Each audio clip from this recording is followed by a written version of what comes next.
수요일 바이블에 오신 여러분을 주님의 이름으로 사랑하고 축복합니다. 자, 오늘부터 새로운 시대가 시작이 됩니다. 그 전까지는 교회 형성기 1, 2, 3으로 나누어 가지고 이제 교회가 어떻게 형성이 되고 어떻게 확장이 되었는가를 갖다가 보았는데 이번 주부터는 사도 후반기, 그래서 오늘은 요한 1, 2, 3서 유다서 함께 차근 읽어가 보도록 할 건데, 읽는 데까지 읽어보고 계속 진행할까 합니다. 여러분, 초대교회를 시기적으로 구분을 하면 예수님의 부활부터 니케아 종교회의까지가 초대교회로 이렇게 구분이 됩니다. 니케아 종교회의 익숙하지 않으시죠? 초대교회가 형성이 되고 많은 사람들이 교회 안으로 들어오게 됩니다. 그러면서 예수님이 누구신지, 교회란 무엇인지에 대해서 서로가 정의 내리기 시작을 해요. 그러다 보니까 생기게 된 것이 이단들이 생겨나게 됩니다.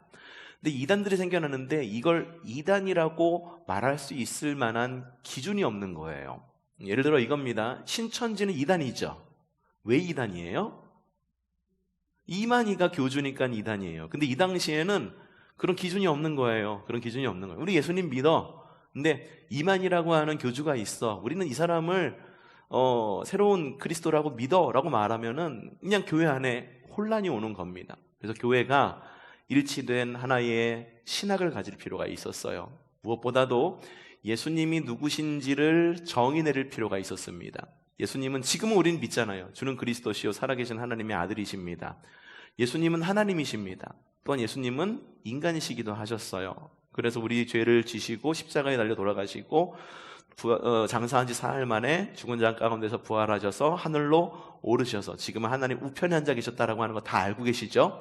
이거가 적혀 있는 신경이 뭡니까? 사도 신경이라고 부르죠. 신경이라고 말하는 것은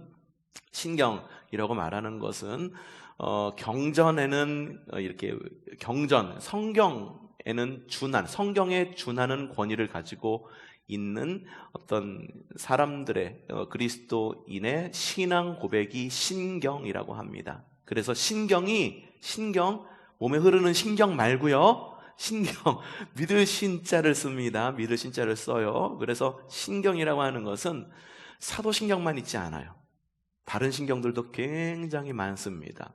그것들이 하나하나 모이고 정리돼서 우리에게 전해지는 것이 사도신경이라는 것입니다. 이렇게 신학이 정리가 되고, 그리고 우리의 신앙은 이런 겁니다 라고 정리되기까지 굉장히 오랜 시간이 걸렸어요. 그 첫 번째 종교회의가 니케아 종교회의였었어요. 이 당시에 그 초대교회가 가지고 있었던 공통적인 특징이 있었는데, 지난주에도 이야기했어요. 그노시즘이라고 부르는 영지주의가 초대교회를 강타했습니다. 이 영지주의의 특징이 뭐라고 그래요? 육신은 악하고 영은 선하다. 그러다 보니까는 그리스도의 신성, 예수님의 신성을 인정하지 않게 됐어요. 그 가운데에 하나가 아리우스파라는 것이 있었어요. 골치가 아픈 거예요.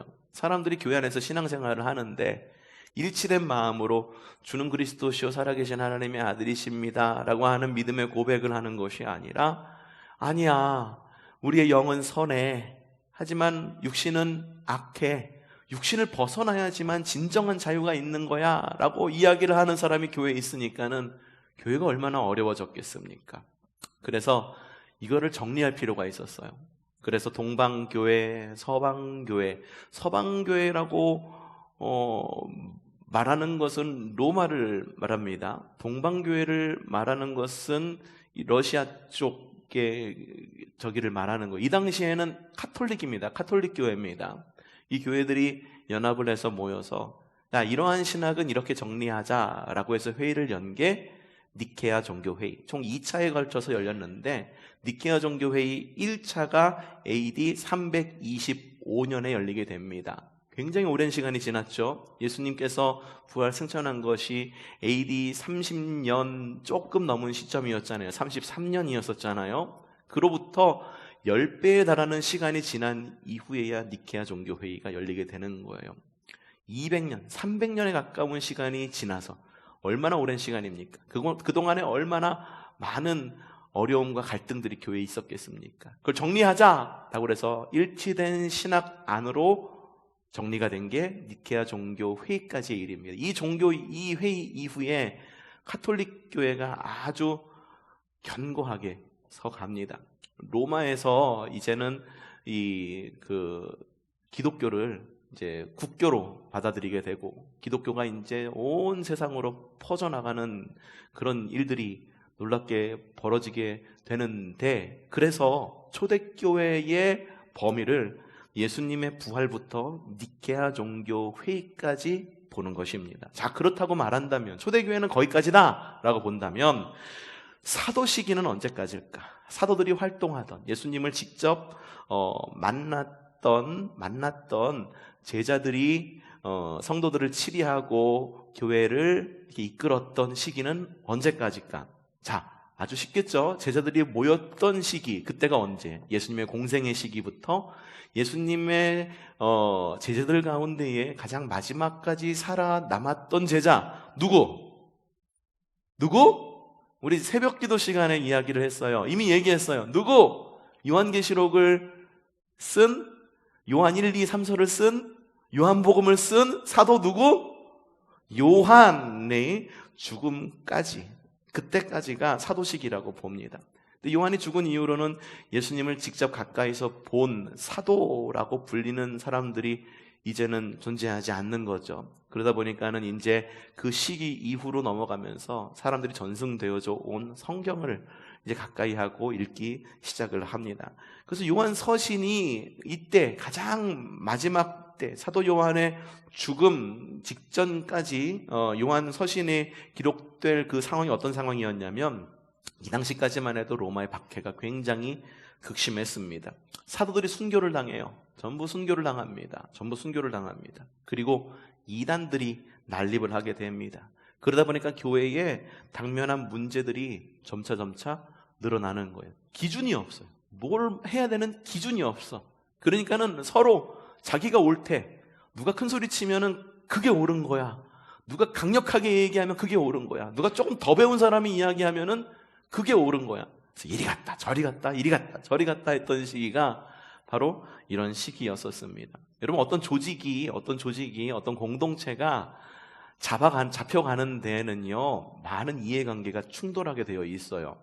여러분, 공동체에 이해관계가 충돌하고 있다라고 하는 것은 아직 기준이 세워져 있지 않다라는 것을 말하는 거예요. 기준이 세워져 있을 때 공동체는 흔들리지 않습니다. 나라에서 법을 제정하는 이유가 뭘까? 기준을 세우는 거예요. 이게 기준이야. 그러니까 이걸 넘으면은 이미 너는 선을 넘은 거야, 이거예요.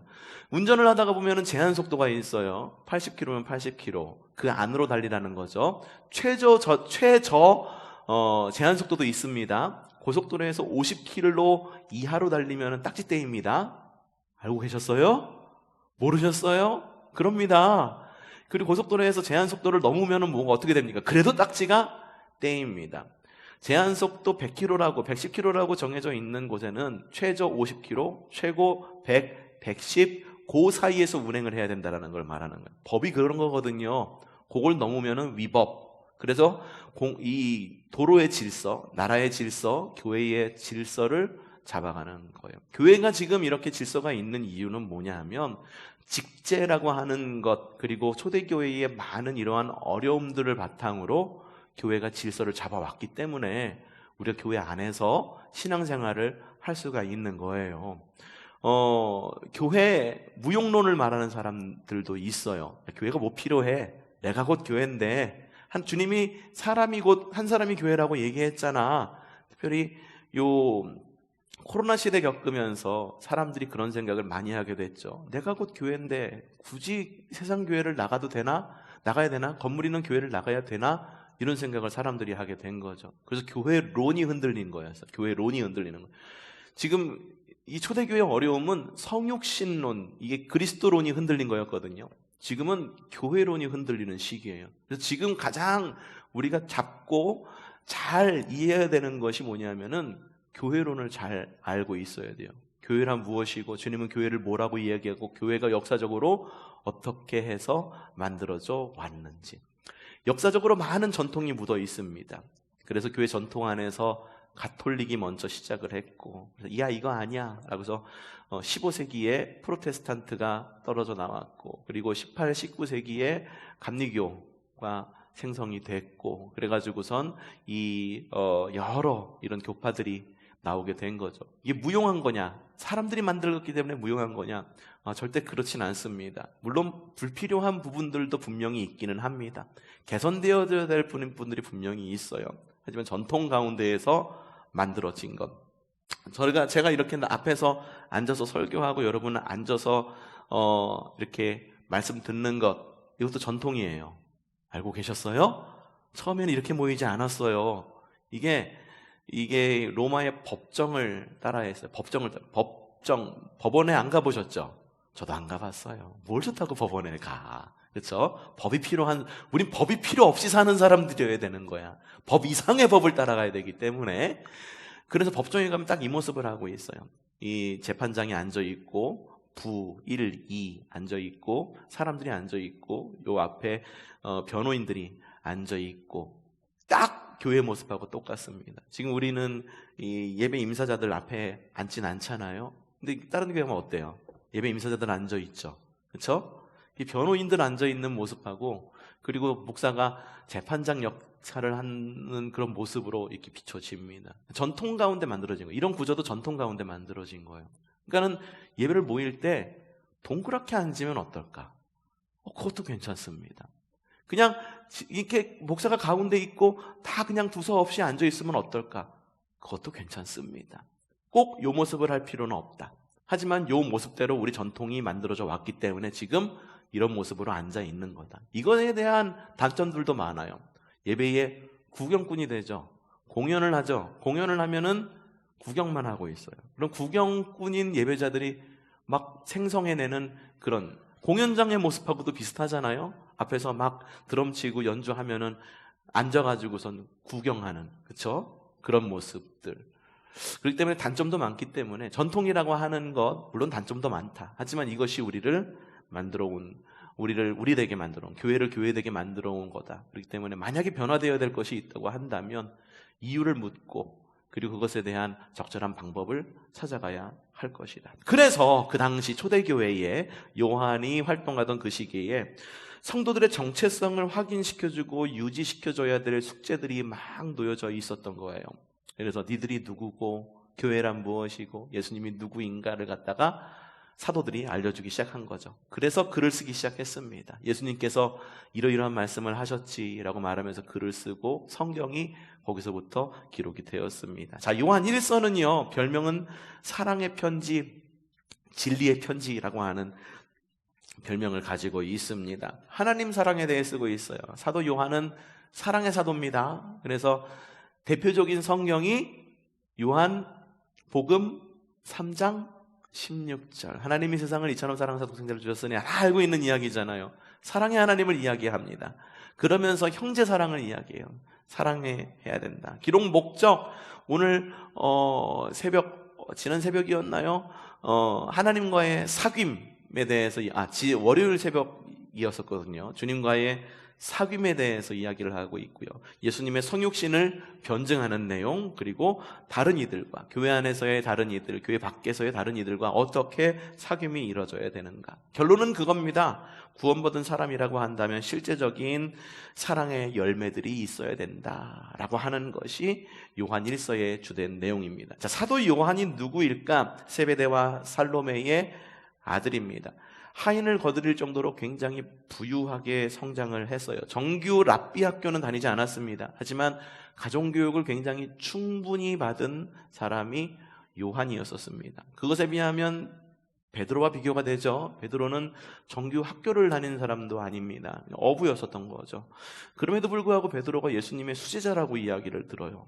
여러분, 많이 배운 것이 혹은 많은 경험을 한 것이 예수님의 수제자가 되는 비결은 아닌 거예요. 그렇다고 그래서 꼭 수제자가 될 필요는 없다. 사도 요한은 예수님의 수제자라고 불림을 받지는 않았지만 끝까지 살아남아서 주님의 흔적을 따라갔던 사람이 바로 요한이었다. 자, 요한의 어머니는요, 이 요한이 활동할 수 있도록, 그리고 예수님이 활동할 수 있도록, 예수님께서 이 공생애 가운데 활동하실 수 있도록 재정적 후원을 해줬던 사람이 요한의 어머니였었습니다.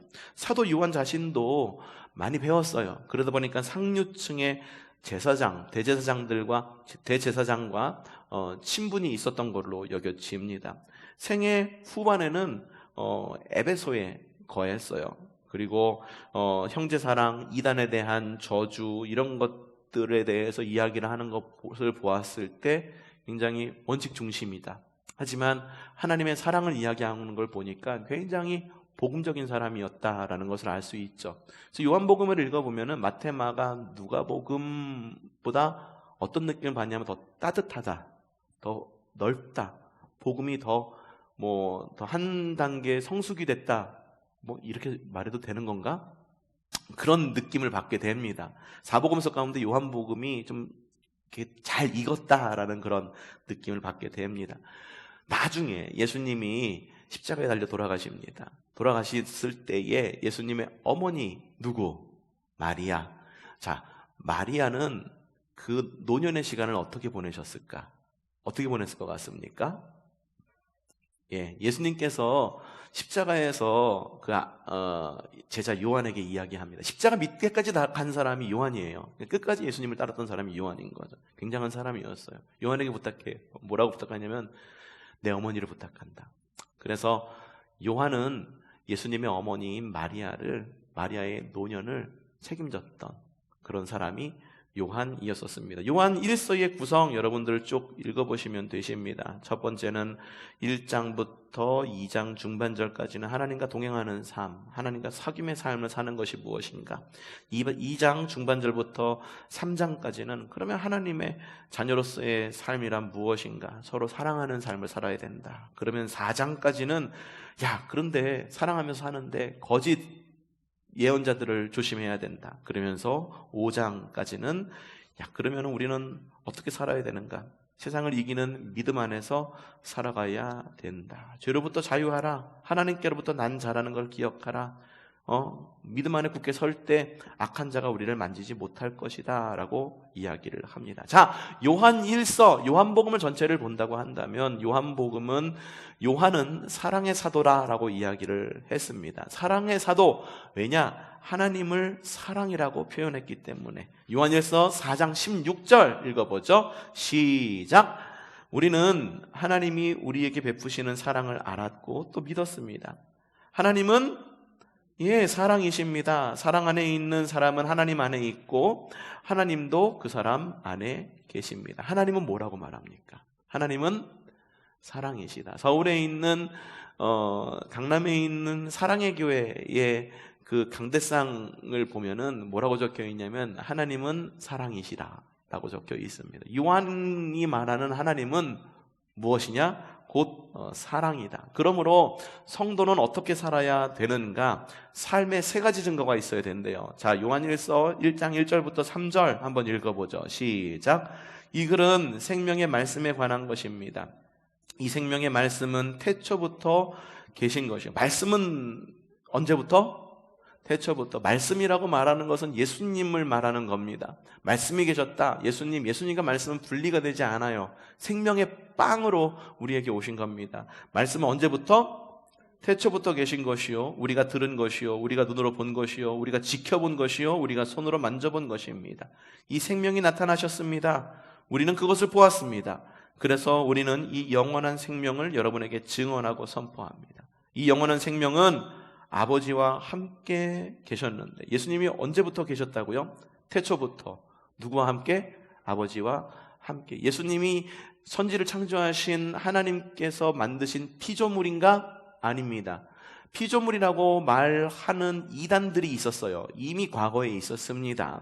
그러니까 여러분, 지금 이단들이 이야기하는 것, 이미 과거에 이야기한 것에 리바이벌에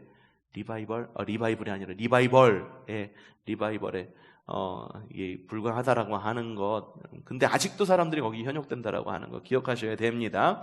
우리가 보고 들은 바를 여러분에게도 선포합니다. 우리는 여러분도 우리와 서로 사귐을 가지기를 바라는 것입니다. 우리의 사귐은 아버지와 또 그의 아들 예수 그리스도와 함께하는 사귐입니다. 주님의 사랑 안에서의 그리스도인의 사귐을 이야기하는 거예요. 예수 그리스도가 누구신지를 정확히 증언을 하는 신앙 고백이라고 하는 증거, 또한 그 주님이라고 하는 그리스도 안에서 갖는 성도들의 교제, 성도들의 나눔, 교회라고 하는 그런 신앙 고백. 첫 번째 증거가 그거고요. 두 번째, 형제를 사랑해야 됩니다라고 이야기를 합니다. 요한일서 2장 4절 시작. 하나님을 알고 있다고 말하면서 하나님의 계명을 지키지 아니하는 사람은 거짓말쟁이요, 그 사람 속에 진리가 없습니다. 하나님을 알고 있대요. 그런데 그러면서도 하나님의 계명을 지키지 않는 사람은 하나님이 그 안에 진리가 없는 거예요. 그러니까 하나님의 계명, 야 이게 뭘까 궁금증을 가지게 돼요. 6절에 뭐라고 나와 있냐? 하나님 안에 있다고 하는 사람은 자기도 그리스도께서 사신 것과 같이 마땅히 그렇게 살아가야 됩니다. 주님께서 살아간 것과 같이 그렇게 살아가야 됩니다. 주님을 닮아야 됩니다. 근데 주님이 그러면 어떤 삶을 사셨나는 거예요. 하나님의 계명이 뭐냐는 것을 물을 수가 있는 거죠. 2장 9절에 가면 그 답이 나옵니다. 시작.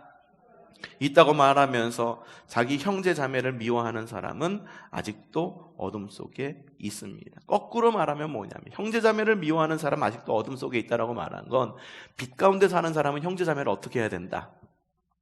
어떻게 해야 된다? 미워하지 말아야 된다. 미워하지 않는 게 뭡니까?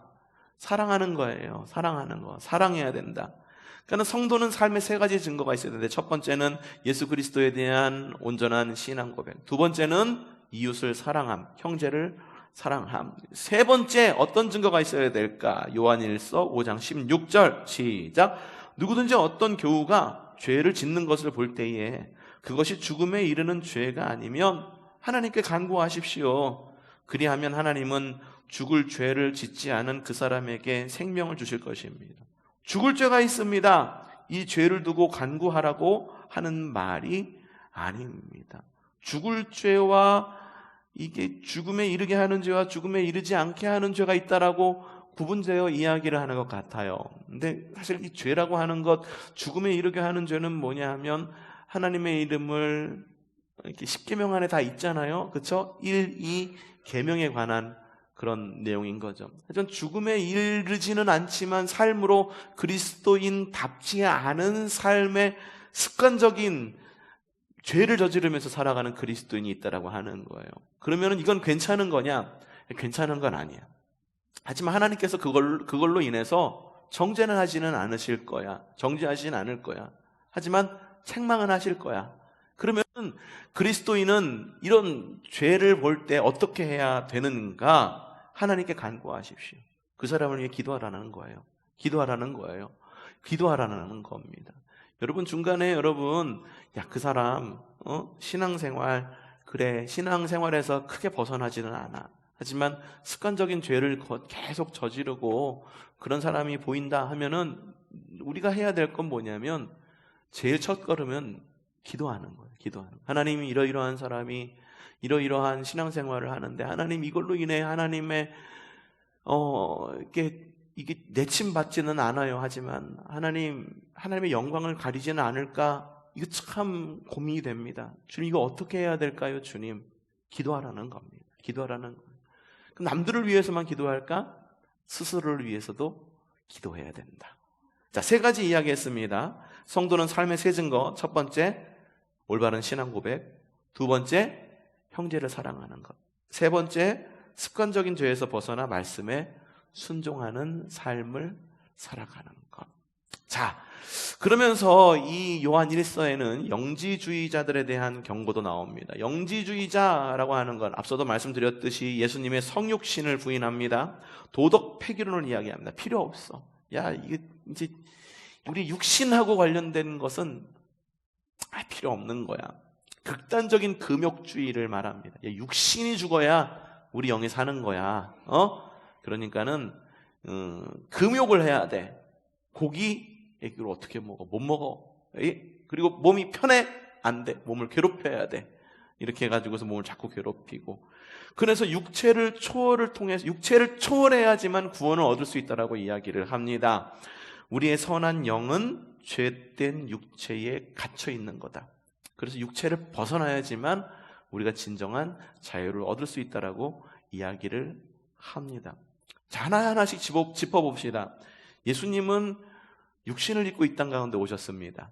인간의 몸을 입고 이 땅 가운데 오셨습니다. 빵집이라고 불리는 베들레헴의 마두간에서 태어나셨습니다. 두 번째, 도덕 폐기론. 이 땅 가운데 사는데 도덕은 필요 없어. 주님께 다시 오실 것이고 육신이 살아가는 이 땅에선 필요 없고 나중에 우리 영이 살아갈 그 땅에서만 필요한 거야. 아닙니다. 주님께서는 분명히 이 땅에서 선하게 살아라 라고 이야기를 합니다. 형제를 사랑하라 이야기를 합니다. 그러면서 주님의 기도도 알려주세요. 우리 육신에 필요한 것이 무엇인지도 하나님께 구하라 라고 이야기를 합니다. 육체의 초월을 통해서 구원을 얻습니까? 아닙니다. 하나님의 은혜로 말미암아 믿음으로 구원을 얻는 것입니다. 선한 영은 죄된 육체에 갇혀 있는 것입니까? 아닙니다. 우리의 영과 혼과 육은 성삼위일체이신 하나님이 성부, 성자, 성령의 이름으로 이렇게 연합을 이루듯이, 그리고 그분이 바로 한 분이시듯이 우리도 역시 영과 혼과 육이 분리되어 있거나 어디 갇혀 있거나 더 큰 개념이 아니라 조화를 이루면서 살아가고 있다 라고 말하는 거죠. 영지주의에서 이야기하는 것들, 지금 우리가 이렇게 다 정의를 내릴 수 있는 이유가, 이게 이미 사도들이 이렇게 정리를 했고, 그리고 니케 종교회의 같은 종교회의를 통해 가지고 이렇게 정리가 되었기 때문에 우리가 쉽게 알 수 있는 겁니다. 이걸 우리가 알고 있어야 되는 거죠. 자, 그러면은 이렇게 거짓 교사들, 그리고 마지막 때에 이렇게 박해도 심해지고 이때를 이길 수 힘은 무엇인가? 자, 하나님의 자녀로서 새로운 삶이란, 그리고 그 삶을 살아갈 힘이란 무엇인가? 요한일서 3장 18절 말씀 시작. 자녀되니 여러분, 우리는 말로나 혀로 사랑하지 말고 행동과 진실함으로 사랑합시다. 말로나 혀로 사랑하지 말고 행동과 무엇으로?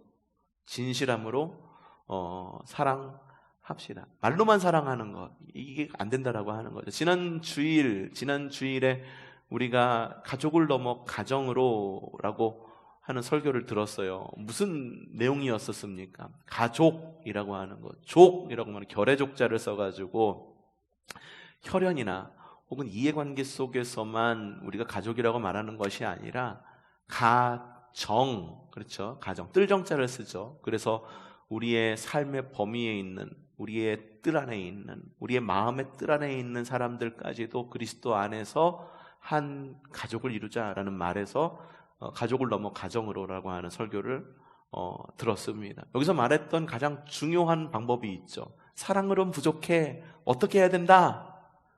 추앙하라 라고 이야기를 해요. 그래서 드라마 한 편의 일부를 보았죠. 지난 주일날 동영상을 편집해서 유튜브 우리 페이지에, 우리 유튜브 채널에 올리는데 안 올라가는 거예요. 안 올라가는 거예요. 왜 안 올라가나 봤더니만은 저작권에 걸려가지고, 그 드라마 저작권에 걸려가지고 올리다 안 돼가지고 그 부분만 삭제했어요. 아이고, 못 보신 분들은 좀 아쉬울 것 같아요. 그래서 그 부분만 삭제해서 올렸어요. 맞습니다. 말이나 혀로만 사랑하지 말아라. 사랑으로는 부족해. 행동과 진실함으로 사랑하십시오. 날 추앙해요. 야, 이것처럼 요즘에 이처럼 아주 명확하게 이게 사랑에 대해서 정의 내린 작가가 누굴까? 굉장히 웬만한 그런 사람들보다, 신학자들보다도 훨씬 더 명료하게 단어를 말하지 않았을까? 단어를 말한 것처럼 늘 여겨집니다. 자, 요한일서의 결론은 무엇이냐? 바로 이것입니다. 요한일서 5장 1절부터 4절 시작. 예수가 그리스도이심을 믿는 사람은 다 하나님에게서 태어났습니다. 하나님에게로 태어난 것, 이게 이제 예수님을 찾아온 부자 청년이 이게 궁금했던 거잖아요. 어떻게 해야 될까요? 팔아라. 니고데모도 물어봤잖아요. 어떻게 해야 될까요? 다시 태어나라. 이게 뭐냐 하면 다 하나님에게서 태어났다. 그게 뭐냐 하면은 예수가 그리스도임을 믿는 것, 거기부터가 우리가 중생, 다시 태어나는 것의 시작이라고 하는 거죠. 그 다음 읽어봅시다. 나 주신 분을 사랑하는 사람은 다 그분이 낳은 이도 사랑합니다. 우리가 하나님을 사랑하고 또 그 계명을 지키면 이로써 우리가 하나님의 자녀라는 하나님의 자녀를 사랑한다는 것을 압니다. 하나님을 사랑하는 것은 그 계명을 지키는 것입니다. 하나님의 계명은 무거운 짐이 아닙니다. 하나님에게서 태어난 사람은 다 세상을 이기기 때문입니다. 세상을 이긴 승리는 이것이니 곧 우리의 믿음입니다. 믿음과 사랑을 함께 이렇게 같은 무게로 놓아두고 있는 것을 볼 수가 있죠. 하나님의 계명을 지키고 살아가는 것, 힘들어요, 어려워요 라고 하는 이유가 뭘까? 그 이유가 뭘까? 여러분 고민해 보신 적 있을까요? 아마 그런 확신이 없기 때문에 그런 것 같아요. 내가 하나님의 자녀다, 자녀라고 하는 확신. 요한일서가 말하고 있는 거예요. 세상을 이기고 싶어. 환경이 혹은 자아를 못 이겨, 세상을 못 이겨, 요한일서에서 말하는 습관적인 죄에서 벗어나지 못해. 그걸로 인해 가지고선 내가 구원받은 자로서 하나님께서 정죄하지는 않겠지만 이걸 내가 이렇게 살아가는 것이 옳은 것일까? 라고 하는 문제의식을 갖고, 그리고 하나님의 자녀로서 어떻게 살아가야 되는지 한 번이라도 고민을 해봤다고 한다면 이게 그냥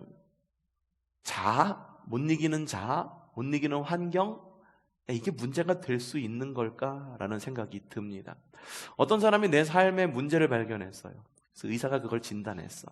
그래가지고 이렇게 살아야 됩니다. 지금 우리 사모가 지금 어깨가 아파가지고선 이게 잘 들지를 못해. 이게 그렇지 않아도 이게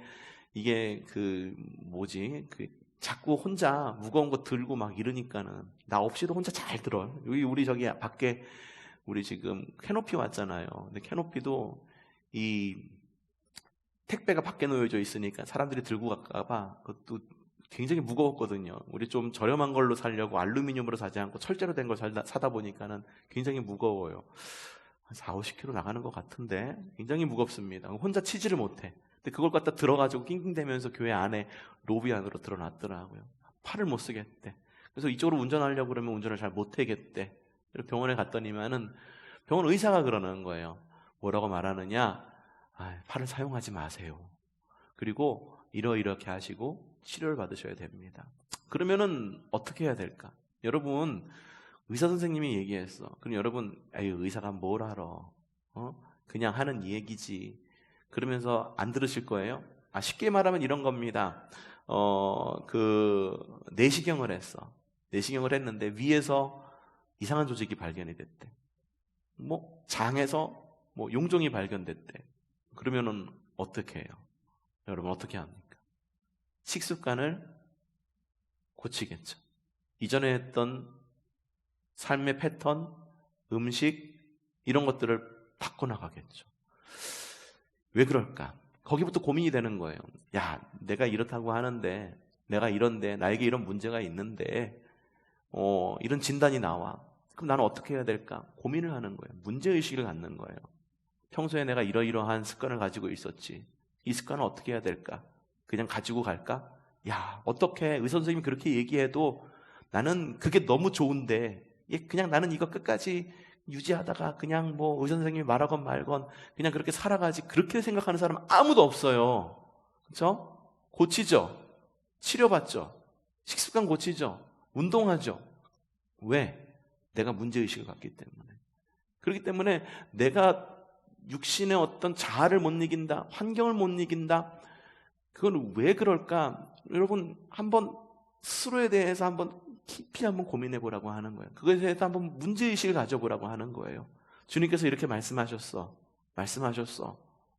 근데 내가 그게 잘 안 돼. 사람 변하지 않는다고. 그냥 이렇게 살다가 그냥 죽는 거지 이렇게 살다가 은퇴하는 거지 그렇게 살아갈 것인가? 아니면은 좀 뭔가 자신의 삶의 변화를 위해서 하나님을 사랑하고 이웃을 사랑하기 위한 그 삶의 방향으로 문제의식을 갖고 내게 그런 문제가 있구나.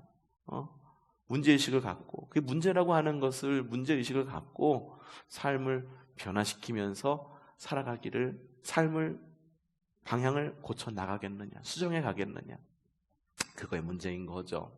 그런 거예요. 뭐냐 하면 하나님의 계명은 무거운 짐이 아닙니다. 하나님에게서 태어난 사람은 다 세상을 이기기 때문입니다. 세상을 이긴 승리는 이것이니 곧 우리의 믿음입니다. 믿음이 모든 것을 이긴다. 믿음이 뭐 만병통치약이다. 뭐 그런 이야기. 믿음이 있으면 모든 것을 이길 힘이 됩니다. 어려운 상황이 있을 때 그래 하나님이 나와 함께 해주시지 이길 힘이지라고 이야기를 해요. 육신이 아플 때는 병원에도 가셔야 되는 거예요. 내 영을 먹이시는 그 은혜 누리고 찬양했잖아요. 내 영을 먹이시는 주님 앞으로 나아갈 수 있는 담대함이 있어야 되는 거죠. 마음이 아파 그러면은 마음을 만져줄 수 있을 만한, 치료해 줄 수 있을 만한 곳에 찾아가는 것 나쁜 것이 아니다라고 하는 거죠. 여러분, 믿음 이래가지고 어디 이단들처럼 귀신 들렸다라고 해가지고선 축기해야 된다라고 그래갖고선 옛날에 그냥 막 잡아놓고서 먹이지도 않고 막 두들겨 패가면서 그러면서 축기하던 그런 기도원들도 있었었죠. 근데 그분들은 그분 나름대로의 어떤 그런 신앙의 방법일지는 모르겠습니다만, 제가 봤을 때, 그리고 주님께서 주신 신앙의 이성의 신앙의 그 기준으로 보았을 때, 글쎄 영지주의자들이 말한 그 금욕주의 아니면은 다른 것하고 다른 게 뭘까라는 생각을 좀 해보게 되는 거죠. 어떤 경우에는 치료도 필요하고 치유도 필요하고, 그렇다고 해서 믿음이 필요 없는 거냐? 아닙니다. 믿음은 반드시 필요합니다. 우리를 구원에 이르게 하는, 그리고 하나님의 은혜를 누리게 하는 중요한 요소이기 때문이죠. 자, 요한일서 오늘 말하다 보니까는 요한일서에서 멈췄는데 다음 주 요한 2서 계속 이야기하면서 진행하도록 하겠습니다. 주의